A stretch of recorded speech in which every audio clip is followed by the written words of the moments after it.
Wake up, wake up, wake up, and welcome to another day that we didn't deserve. Guys, of course, I am back and I'm pumped. It's been a minute, right?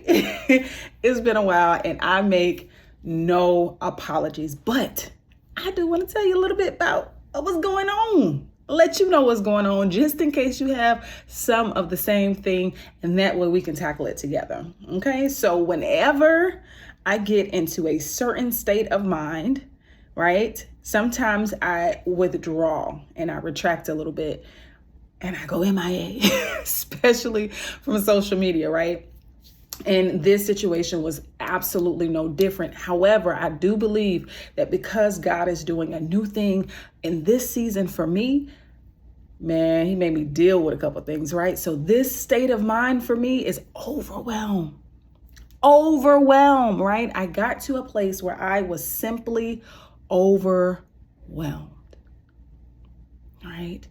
And I was like, man, what is going on? I literally felt like every aspect of my life I was failing at something.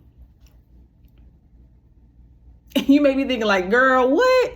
Can't be every aspect, literally it can't be. And the fact is, your perspective is everything. So when you allow your mind to get to a place where you feel like everything is on fail, everything is behind schedule or behind your expectations, failed expectations, anytime you get to that place, you will automatically bring yourself to the point of overwhelm. And I was there, and the Lord had to deal with some things on me and say, look, we cannot take this thing into the next season. It's not welcome. It is not welcome. We cannot take this to the next season and to your next level. It's not going to work, because no matter how much I give you, no matter how many prayers are answered, no matter how many things come to you, you will always feel like you have been left behind and it's not going to work. I said, all right, Lord. All right, let's deal with it. Right. And there's a couple things that he brought to mind for me. I probably will be spreading this out over a couple different videos, but there are a few things that I really just wanted to bring to you as well, just in case you're on a similar journey as me. And here's the first thing. The first thing is recognizing exactly what overwhelm is.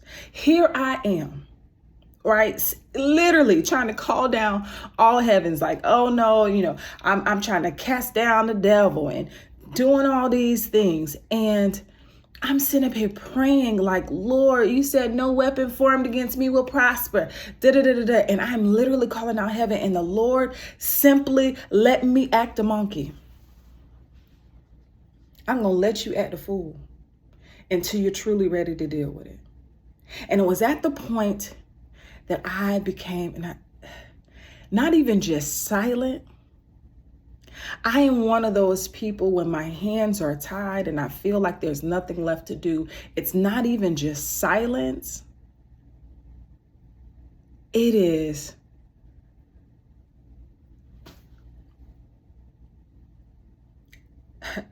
nothing left. It's nothing left. There's nothing left. And when I got to that point and I'm just like, Lord, what do I do? What do I do? He asked me a simple question. What if it's not a weapon that was formed against you? And we misuse that verse regardless, right? We'll deal with that later on. But what if it's not a weapon that was formed against you? What if it's a tool that you created and you gave to the enemy to use against you? God, why would I do? That's stupid. Why would I do that? Why would I do that? Why would I develop anything and give to the enemy to use against me? Well, that's exactly what you've done when you've brought yourself to the point of overwhelm. Because what is overwhelm? Overwhelm is just a product of a thing. It's the end result of a thing.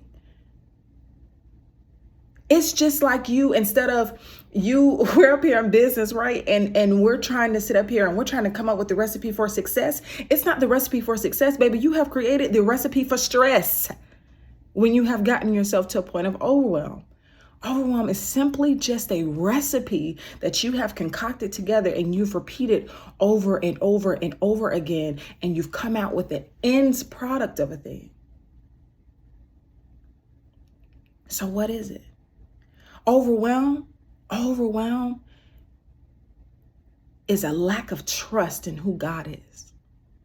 And you can say, oh no, God, I trust you, God. No, overwhelm is a lack of trust in who God is and just how great and powerful he is.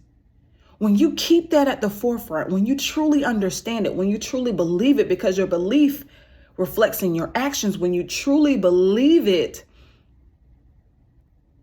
overwhelm is not your end product. The second thing it is a lack of trust in who God created you to be. So sometimes we believe, we know, God, you're great. God, you're mighty. God, you're good. We do all those things and we believe it. But where we fall short is the belief that that same mighty, miraculous, powerful God created someone like you. Fearfully and wonderfully made you, crafted you, and built into you exactly what is necessary for you to carry out the task and the purpose that he's given. And when you fall short of that reality, overwhelm starts to take place.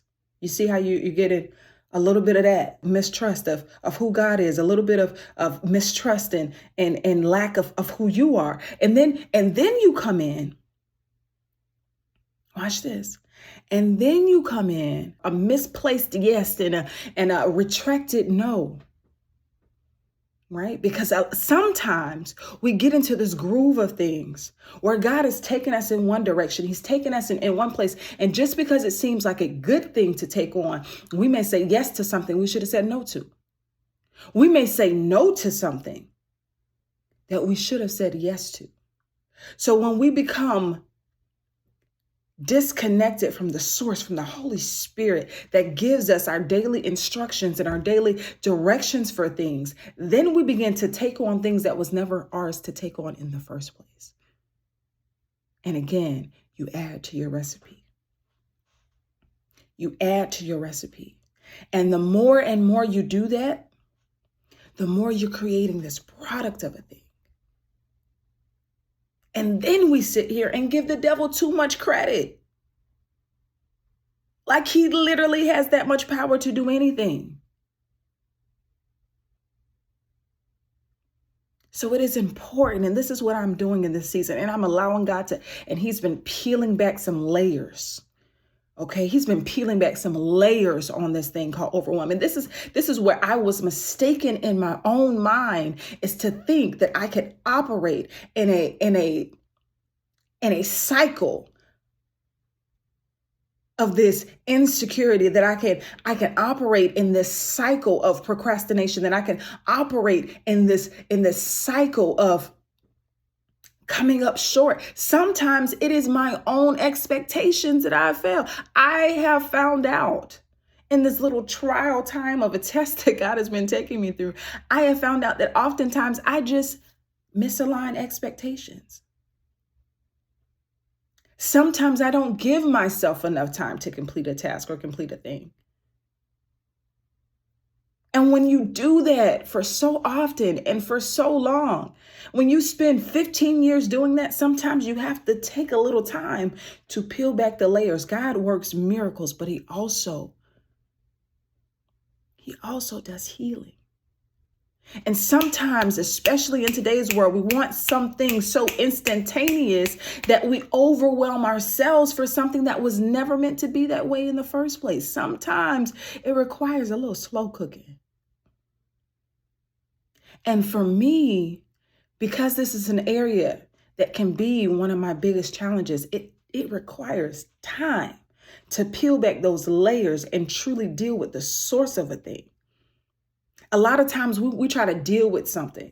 So say, for instance, in the same thought, in the same process of, well, you have a lack of trust in who God is and how great and mighty he is. So we say all the little cliche sayings, and lack of trust in who God created you to be. You start saying those cliche things. Oh, I'm a daughter of the Most High King. Well, guess what?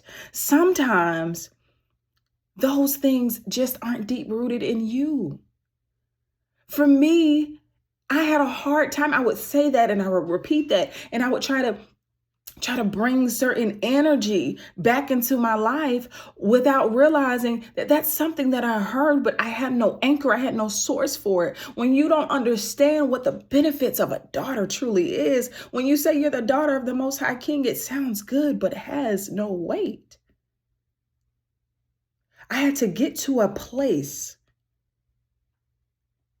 where God could truly peel back those layers. So the things that I was saying, the things that I am anchoring myself to, the things that I am coming back to, the words that I'm speaking out of my mouth have weight.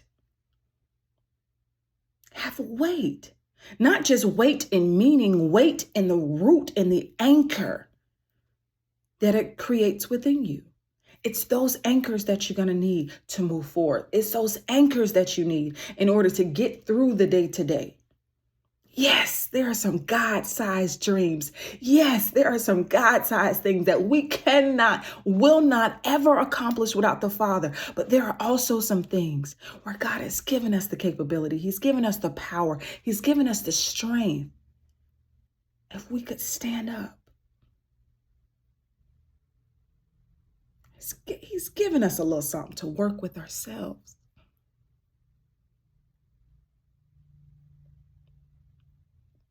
It's as if this is what overwhelm does. And when God put it to me this way, I said, wow, Lord, you're right. What overwhelm does to you is it brings you to a place. Say you are trying to get to a certain height. You're trying to reach a certain goal. You're trying to get to a certain thing, and you have this X number rungs on your ladder. What overwhelm does, it brings you to a place of such stupidity. Overwhelm brings you to a place of such stupidity where it's like you're standing at the bottom of the ladder and you're encouraging yourself. You're talking yourself up. You're giving yourself the gusto to make one jump to the top of the ladder. And I could spend hours, days, weeks, years at the bottom of the ladder and never figure out how to jump as high as 50 rungs high. I could never figure it out. And I could think in my head, oh, you're such a failure. Oh, I'm so overwhelmed. This is so much. Well, when you look at it that way, of course it's a lot. Of course it's a lot. And even though it sounds ridiculous, when you put it like that, when you picture it, when you imagine it that way, even though it sounds ridiculous, that's what a lot of us are doing. We're standing at the bottom of the ladder and wishing and hoping and praying that we can make it to the top in one jump. And when we don't, we say God has failed us. When we don't, we say God has left us. When we don't, we say we were never meant to do this in the first place. When we don't, we say we're not good enough. When we don't, we say it wasn't meant to be. And what lies? And the devil has nothing to do with that. Your perspective does. Your expectation does. Realigning yourself is necessary. Where you stop looking at just one jump and you say, man, I can't make it in one jump, but man, I can take this first step. I can take it in bite-sized pieces. And God has truly been dealing with me on that. And if you're anything like me, allow him to peel back the layers, because it is past time to stop handing over things, stop handing over tools for the enemy to use against us. He's not that smart. There are things that I've said out of my mouth about becoming overwhelmed. Oh, when I get overwhelmed, I just shut down. Do you want to continue to shut down? When you get, Why would you keep saying that? And I'm talking to myself. Why would you keep saying, oh, when I get overwhelmed, I shut down. What do you think the devil is doing? Oh, cool. For that one over there, for that product, the shut down button is overwhelmed. So it works every time. It's not rocket science. It's not rocket science. When you don't deal with those things, you're speaking it out of your mouth and you're not dealing with the source. Yeah. Every time. That wouldn't work. Duh. Stop doing that. It is past time that we stop giving the enemy tools to use against us. What if it's not a weapon form? What if you're praying, you're doing all that, and you're not getting the answered prayer because it's not a weapon formed against you. It's your own tool. It's your own recipe for stress. Anywho, it's about time for me to get off it. Y'all take what you need and get on about your business. I'll talk to y'all soon.